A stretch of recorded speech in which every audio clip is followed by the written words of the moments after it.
할렐루야. 십자가의 도 세 번째 시간입니다. 오늘은 종려주일입니다. 온 인류를 구원하시기 위해서 예수님께서 예루살렘에 나귀를 타고 입성하셨습니다. 오늘부터 우리는 고난주간을 지내죠. 여러분, 고난주간에는 참된 믿음이 뭐고 또 예수 그리스도를 믿고 따른다는 것이 무엇인가를 우리는 말씀을 통해 깨달아야 합니다. 오늘 본문 말씀은 예수님께서 자신이 예루살렘에 들어가서 많은 고난을 받고 십자가에 죽을 것을 처음으로 선포한 말씀입니다. 예수님의 사역의 진정한 본질은 온 인류의 죄를 대신하여 십자가에 죽는 일입니다. 또 하나님의 일은 하나님의 때에 이루어집니다. 21절에 보면 이때로부터 비로소 나타내시니 그랬습니다. 그래서 이때는 뭐냐? 베드로가 신앙을 고백한 직후였습니다. 마태복음 16장 16절에 주는 그리스도시여 살아계신 하나님의 아들이십니다. 이 놀라운 대답을 한 후에 예수님께서 이제 자신의 십자가 길을 가신다는 것을 선포하신 것이죠. 참된 신앙의 고백을 하는 자에게는 하나님은 놀라운 계획, 놀라운 사명을 주시는 것입니다. 자, 오늘 본문 말씀 통해서 우리는 크게 두 가지를 볼 수 있습니다. 첫째, 마귀는 주님의 일을 방해하는 자입니다. 22절에 베드로의 행동 보십시오. 마귀의 종이 된 모습이었습니다. 마귀는 언제나 하나님의 일을 하는 데 있어서 방해합니다. 특히 성령의 역사를 방해합니다. 그리고 마귀는 하나님을 직접 공격할 수 없기에 하나님을 믿는 자들을 공격하죠. 즉 우리들을 공격합니다. 자, 본문 말씀은 베드로의 교만함을 보여줍니다. 베드로는 신앙 고백을 한 후에 예수님께 칭찬받았습니다. 바요나 시몬아, 네가 복이 있구나. 네 신앙 고백 위에 내 교회를 세우리라. 천국 열쇠를 네게 주리니 땅에서 매이면 하늘에서 매이고 땅에서 풀면 하늘에서 풀리리라. 자, 얼마나 놀라운 칭찬을 받았어요. 자, 그러니까 베드로는 자신의 신앙이 최고의 경지에 이르렀다고 생각했고 우쭐했습니다. 그러나 칭찬은 영적으로 교만해지기 쉽습니다. 위기를 가져다 줍니다. 누가복음 6장 26절에 모든 사람이 너희를 칭찬하면 화가 있도다. 그래서 하나님보다 앞서고 예수님을 비판하는 일까지 나타낸 것이죠.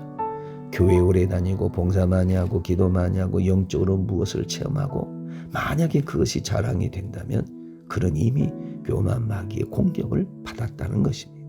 여러분, 은혜 받을수록 더 겸손해지는 것이 성령의 사람입니다. 그렇게 될 때 하나님은 계속 쓰시는 것이죠. 또 본문 말씀 보면 왜 이런 일이 베드로에게 일어났을까? 23절 보니까 베드로는 하나님의 일을 사람의 일로 생각했다는 것입니다. 즉 인간적인 생활한 것입니다. 인간의 생각은 아무리 좋은 것이라 할지라도 하나님의 의를 이루지 못합니다.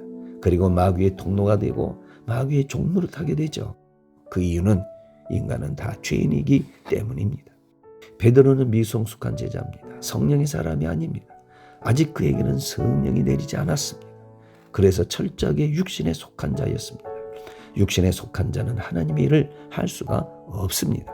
로마서 8장 5절에서 8절 보면 육신의 생각은 하나님과 원수가 되나니 하나님을 기쁘시게 할 수 없느니라. 여러분, 베드로의 신앙 고백은 베드로의 신앙이 아니었습니다. 성령님께서 그때 도와주신 것이죠. 예수님은 베드로를 통한 마귀의 공격에 있어서 단호하게 대적하셨습니다. 23절에 보면 돌이키시며, 자, 이 뜻은 베드로의 의견에 정면으로 반대하는 것을 보여주시는 말씀이죠. 여러분, 마귀의 공격에는 언제나 단호한 태도가 필요합니다.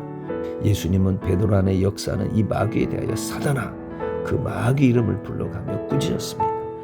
우리는 마귀를 꾸짖고 대적해야 합니다. 마귀는 정체가 드러나면 꼼짝없이 못하고 나갑니다. 마귀는 죄를 타고 합법적으로 들어오지만 그러나 우리가 그 죄의 이름을 불러가면서 마귀를 쫓아내면 마귀는 떠나가는 것입니다.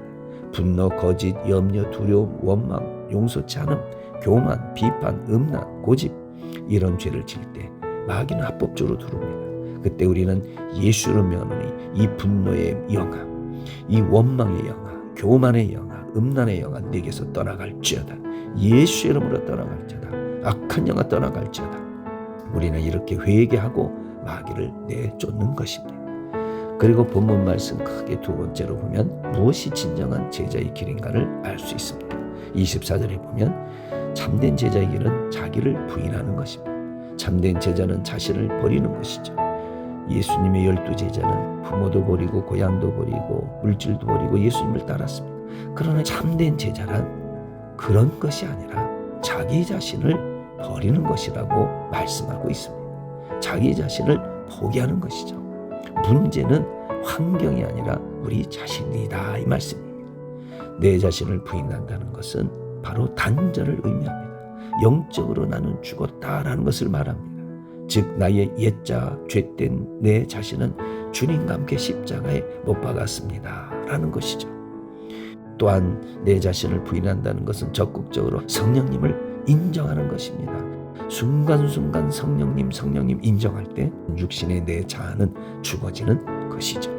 또한 두 번째 참된 제자의 길은 바로 십자가를 지는 것입니다. 십자가는 예수님 때문에, 주와 복음 때문에 겪는 모든 고난, 희생, 핍박을 말합니다. 누가 과연 십자가를 질 수 있습니까? 우리 힘으로는 안 됩니다. 오직 성령 받은 사람만 십자가를 질 수 있습니다. 그리고 세 번째 참된 제자의 길은 예수님께 순종하는 것입니다. 나를 따르라, 예수님 말씀하셨습니다. 예수님께서 부르실 때 우리는 아멘 하고 대답하는 것입니다. 그것이 바로 제자의 길입니다. 예수님이 원하시는 삶을 우리가 선택하며 사는 것이죠. 참된 제자는 이처럼 예수님의 말씀에 내가 순종하겠습니다 하고 응답하는 것입니다. 이것이 바로 제자의 삶인 것이죠. 할렐루야.